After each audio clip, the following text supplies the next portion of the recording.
Hey, what's going on, everybody? Welcome back to the Master Wing channel. We are hopping right into round 3.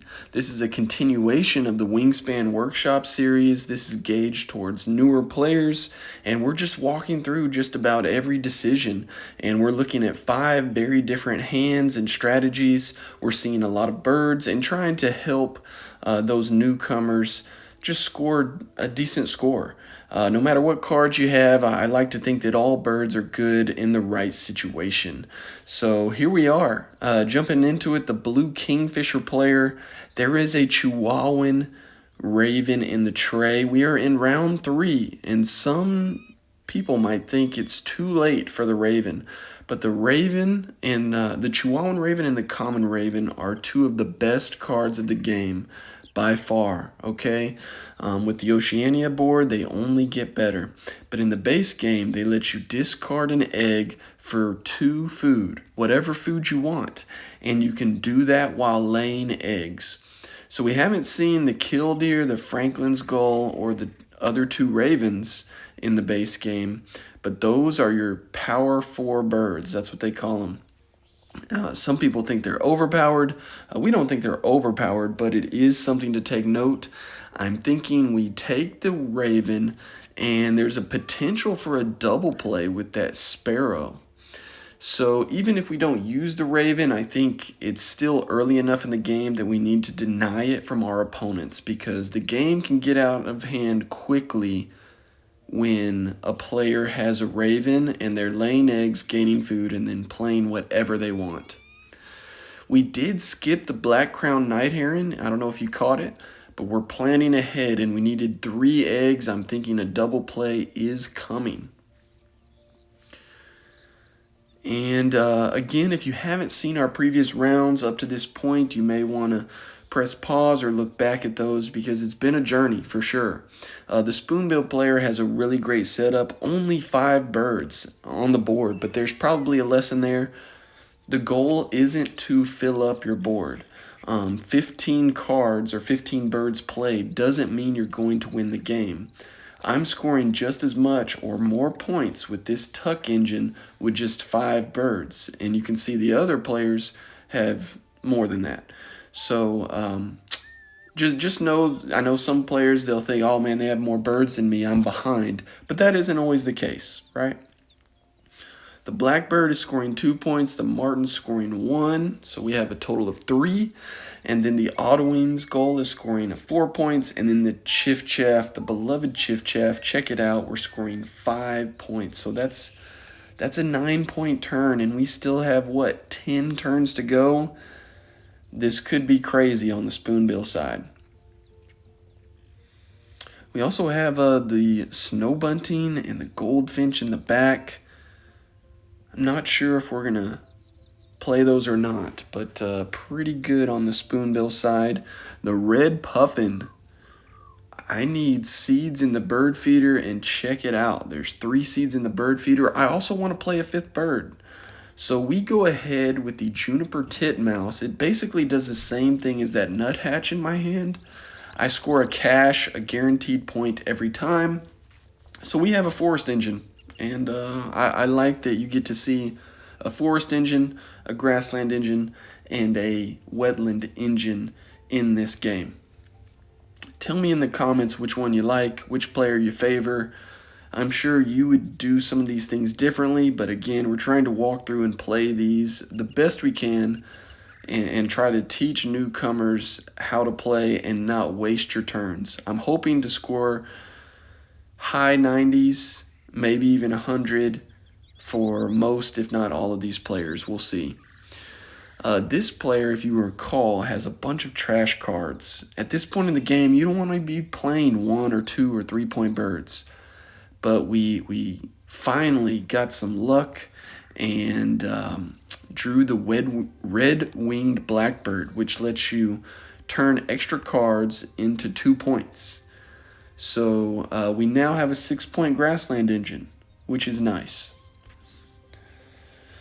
That 6-point engine does turn into 5 when it comes to the waxwing player, because remember, this player has the American Avocet, And anytime someone else lays an egg, I get to lay an egg on a bird with a ground nest. It's those passive pink power points that are really nice, especially in a 5-player game. They're going to activate a lot. And here we are. We laid eggs here trying to dig for something good. The partridge, it may be a little late in the game for the partridge. We'll see if we can make it work. The waxwing player, unfortunately, is playing more of a short-term game because you can see they just don't have a lot of options. They don't have a ton of cards. So they're kind of taking one turn at a time, whereas some of these other players we're playing, they have several options, and they can play more of a long game, which is what you want to see in the big picture. You know, you want to plan out your 26 turns, obviously the best way you can.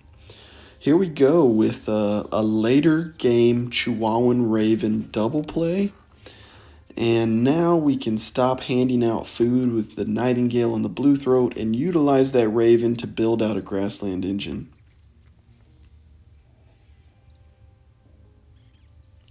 And similar story here. You're going to hear me say it over and over probably, but we were dealt the great Tucking Bird hand. We got a great bonus card, which is the Bird Counter bonus card. It scores 2 points for every tuck bird that you have. That tucking logo, right? So unless we have some extra food, the story is grabbing cards and tucking them.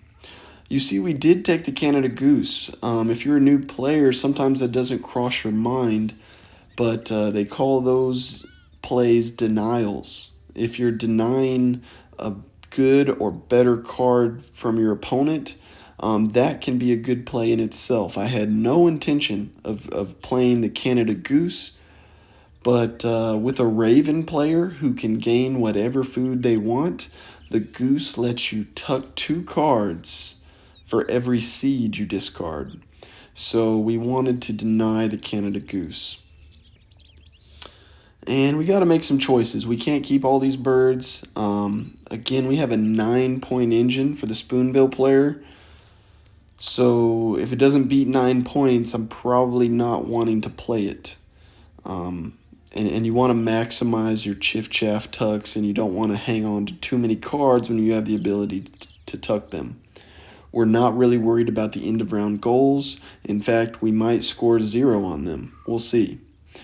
The Wood Duck player, remember we started with the White Wagtail, we got the Wood Duck, and here we are in round 3. We were able to add a Eurasian Nutcracker and a Juniper Titmouse. You can see we have an engine now. We can score at the bare minimum 2 points with the Titmouse and the Robin, but probably 3 to 5 points because this Nutcracker, right? It lets you cash seeds on up to 5 birds. And while we're scoring those points, let's look at some other cards with the Duck and the Robin. Nothing particularly appetizing, but remember we do have Benelli's Eagle in the back, and that's one of the best cards in the game. The Benelli's Eagle is rare in that, and I think another player has said this on another video, but it's completely true. It's one of the few, if only, birds that you want to grab and play at almost any point in the game. That's how good a card it is. So, can't speak highly enough. I've lost and won many games with that card.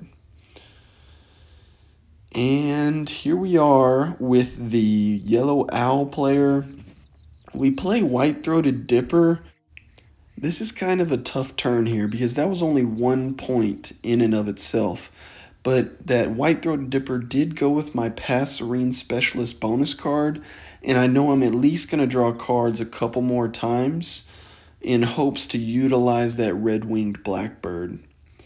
Really wasn't much else to do on that player's turn.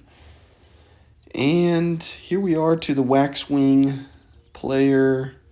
You can see we don't have any seeds to play the Partridge.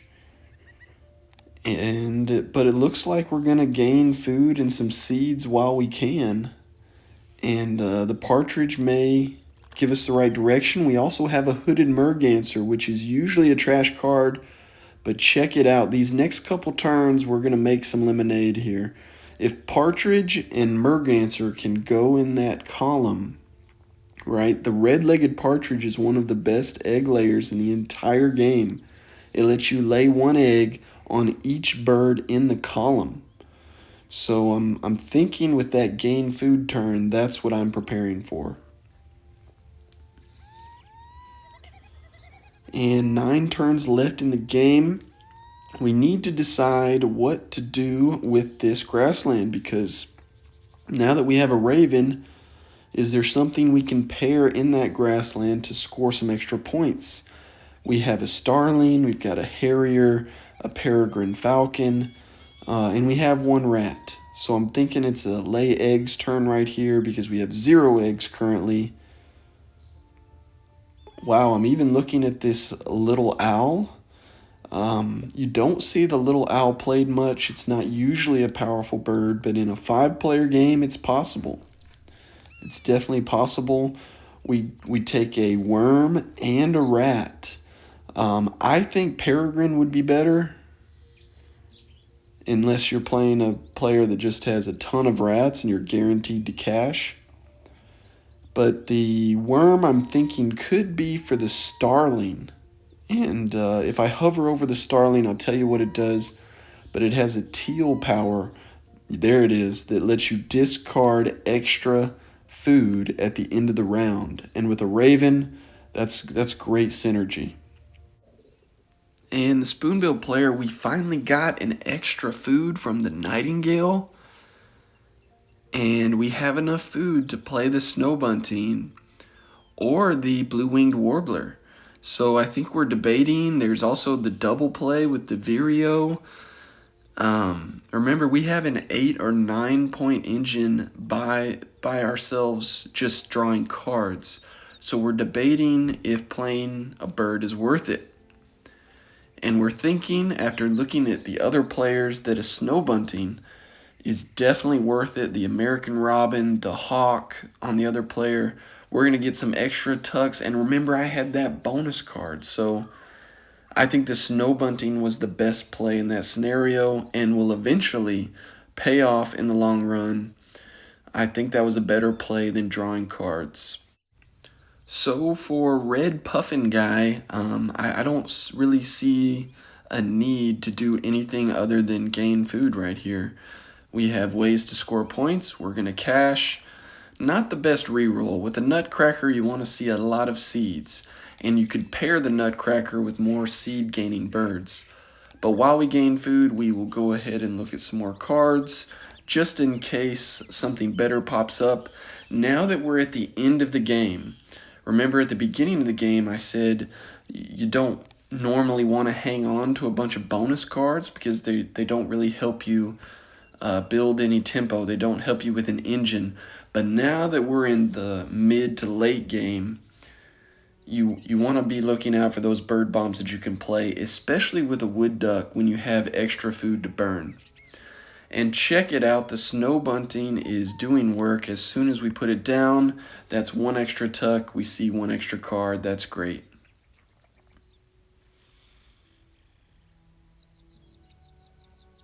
And for the yellow owl player, you can tell me what we're doing. We're either laying eggs or drawing cards. We have plenty of food, but unfortunately the birds we have aren't great birds to play. I don't want to play a chickadee or a pine siskin just to complete a bonus card. That's only a few extra points. So we go ahead and draw cards here. We do pick up a Sprague's Pipit. It's not the highest scoring bonus card, but it's something. And somehow this is how Wingspan is. There's not, the perfect formula. There's millions of combinations of birds you're going to grab. We pick up Stellar's Jay just because it's the highest point bird there, but again, really nothing extraordinary to draw for that player. And check out all this food. With only 9 turns in the game left, we have a partridge And I'm thinking, this hooded merganser, it's a brown power. It says repeat any predator power. You can see we are not going to use that brown power. We don't have any predators in our wetlands. The hooded merganser is only to make better use of the red-legged partridge's power. So that was kind of a weird play. We're kind of just playing what we have because we don't have a lot of other options. And that's the beauty of having card access, people. 5 different players here. You can see the players that are scoring the most or better usually have better card access. Like this blue kingfisher, we have a couple cards we could play right here. I'm wondering if we play the little owl, the peregrine falcon, or the starling. This is post-game commentary, but there's other players with a lot of rats. So we do something a little unorthodox here, and we play the little owl. Because even though the peregrine falcon is awesome, it's not a guaranteed point. And I'm thinking that the little owl could be more of a guaranteed point than the peregrine falcon. We will see. Kind of did some experimenting there. You wouldn't be wrong if you played the peregrine falcon.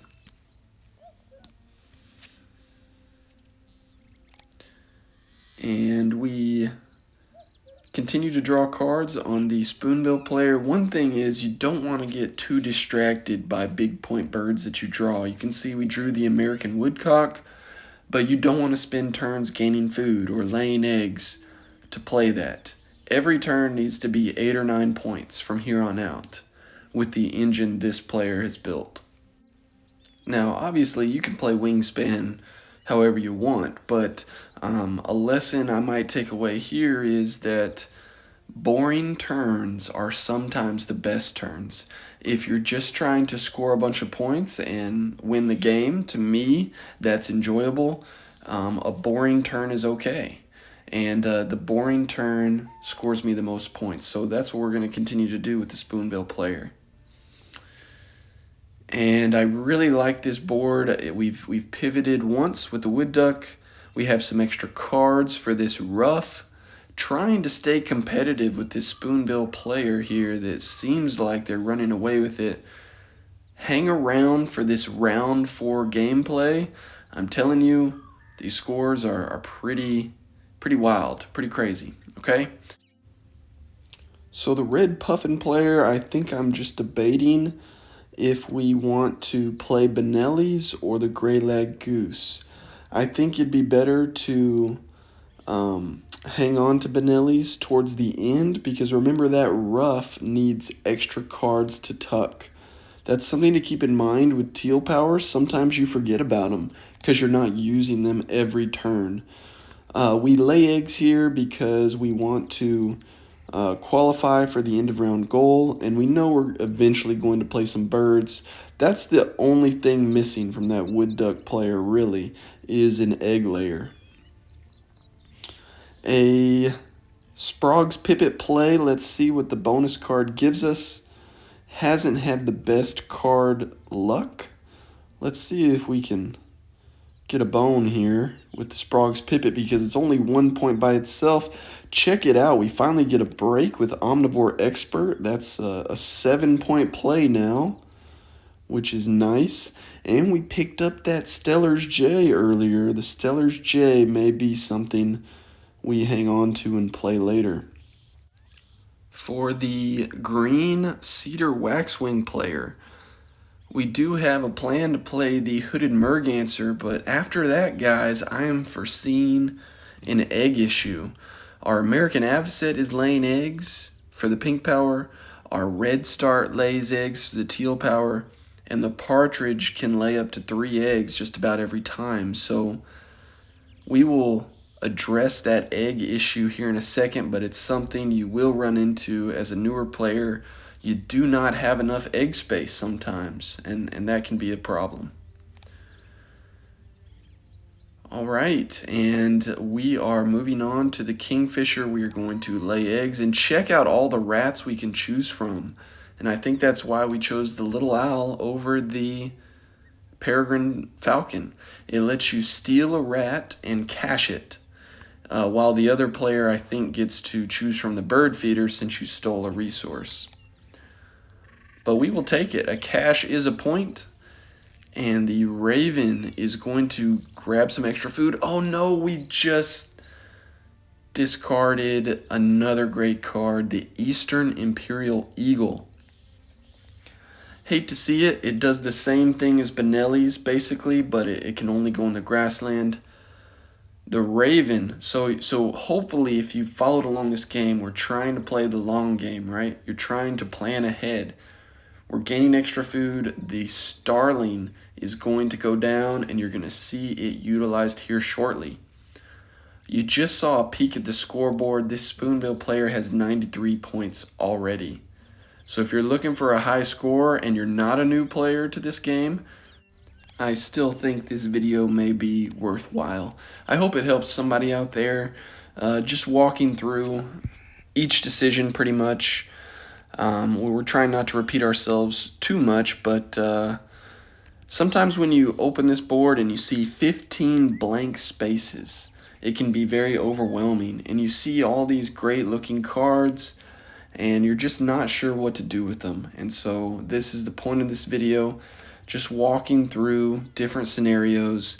And that's another thing you kind of learn to do. You try to discern what's the best bird for your situation. You might not have the best bird in the game, but what bird is good enough for the current situation? I know when I first started, I was hesitant to tuck. I was hesitant to get rid of birds or get rid of cards because, what if I need it, or is this a good card? And you will learn that as time goes on. But utilizing extra cards and just making use of the best possible bird is the key to victory, in my opinion, in many scenarios. And here we go with the Hooded Crow. This might not be the best move, but with its teal power and the other players activating the grassland, it lets you tuck a card for each action cube on another player's board. So I'm hoping that turns into a 6 or 7 point bird in the long run. And here we go with the owl player. Remember, we got lucky on a bonus card. The Sprog's Pipit gave us the Omnivore bonus card.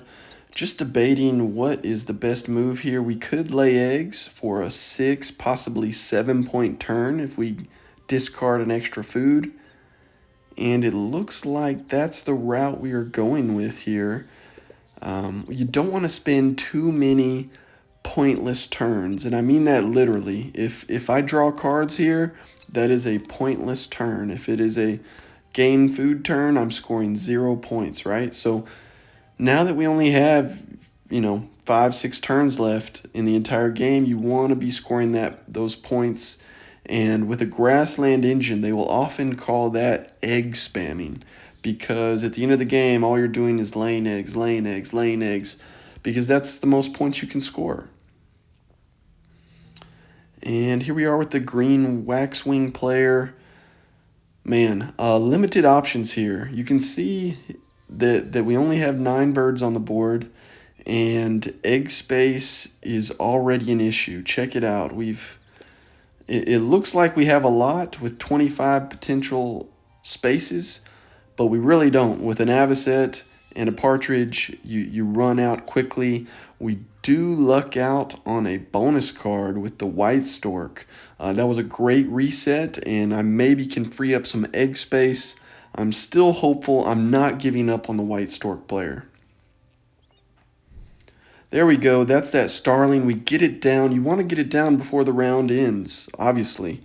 That's more points for you. And the raven lets you discard that egg for 2 extra food. So you are getting a surplus because those extra resources will turn into tucks. And with the Spoonbill player, you'll notice we are discarding an egg off of the blackbird. Just for an extra card. You never know what we're going to get. that could, help you in the long run, but this is again straightforward. So I think with that egg discard, this is only an 8-point turn, if I'm not mistaken. 1, 2, 3, 4, 9. Yeah. So it's an 8-point turn when we discard an egg. Nothing shabby. And remember, we started doing this early in round 2. We're seeing so many cards in this game. I would not be surprised if we start seeing repeats, which rarely happens. But with 5 players and us resetting the tray so many times, if you see a bird that you've seen before in this series, it's not a different game, I promise. It is just restarting. The computer will reset the deck or shuffle the deck of discarded birds. So I'm wondering if I've seen this common grackle before. We've cycled through a ton of cards. And last turn in round 3 for the Puffin player. We take the Golden Eagle. That's the beauty of that wood duck. You can snipe any of those big point bird bombs. Check it out. We get Prothonotary Warbler as well. So now we have 24 points in our hand? Crazy. And we were able to score with that Forest Engine. Snow Bunting continues to do well. I actually wish we had gotten down the bunting a little earlier, but we finally got it down and it's paying off in the long run. Here we go with the owl player. I'm thinking we lay eggs. Hopefully you're seeing a common theme here. You don't want to reinvent the wheel in round 3 or 4. You don't want to try to be... You don't want to be building a habitat engine in late round 3 or early round 4. You need to have an established engine for the ultimate score. In my opinion, you'll see a lot of these boards, except for this guy, have 5 birds in a single habitat, and that makes that habitat that much more powerful. We go with the spotted owl play to free up some egg space. You want to be selective where you discard that egg, and man, we strike out on the spotted owl, 0 points. You would have hoped to see 3 or 4 extra bonus points. That was unfortunate. That red-legged partridge, though, I'm going to talk about it in round 4. It's the instant engine bird. Let's go over these teal powers. Check it out. Hooded crow gets to tuck 3. Remember, we selected a player, and there's other players that have been activating their grassland. So the hooded crow wasn't exciting originally, but here's where it makes the money with the end of round tucks. I'm just debating with these high point cards, which birds do I want to keep? Do we keep the warbler and the golden eagle? It looks like we do. We only tuck 2 there, which is okay. We're just setting up for this last round. You hate to tuck a 8-point bird if it's going to help you down the road. But we scored 4 extra points at the end of round. Here's this honey buzzard, which was successful, but our red start was not. White stork player is falling behind, especially with its bad luck bonus cards. Thank you for watching. Stay tuned for an exciting round 4. I leave you with the round 3 tips. See ya.